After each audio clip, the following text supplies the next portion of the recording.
Today's daily Bible thought is going to be part of a week-long theme on defining moments. Last week we did Philippians 4:4-8, so it was one verse every day from that passage, that chunk. This week it's going to be different verses from different places in the Bible, but they all kind of come together in the idea of being a defining moment in one of these people's lives. And not just for individual people, but for groups of people a lot of times. Today's is from Joshua 24, and if you read the book of Exodus, it is full of all these miracles God did for the people of Israel to deliver them. They were slaves in Egypt, and he brought them out. And you've heard of the parting of the Red Sea and the plagues of frogs and locusts, and you know those stories. And he went before them in a pillar of cloud and guarded them with a pillar of fire behind. And these are amazing stories, and these people lived through that, experiencing God providing manna and water, and they lived through all of it, and yet they were quick to forget that it was the one Lord God who had done it all. And they served gods that weren't the one true God.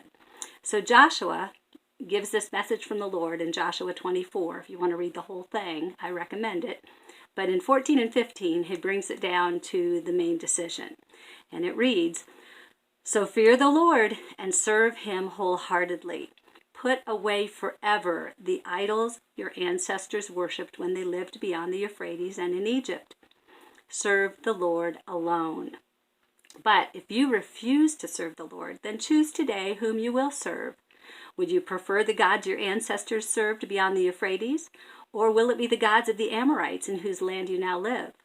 But as for me and my family, we will serve the Lord." And the New International Version reads, "As for me and my household, we will serve the Lord." And you may have seen that verse. A lot of times it's put on a plaque to hang in your house, which is cool, but it's more important that that hang in your heart, that you realize serving the Lord only is what we're called to. And there's a lot of little lowercase gods running around right now. You know, we could serve a lot of things. We could serve the idea of being rich. We could serve the idea of being healthy. We could serve idols of worshiping, sports figures or television stars or whatever. There's a lot of lowercase g's trying to get your attention.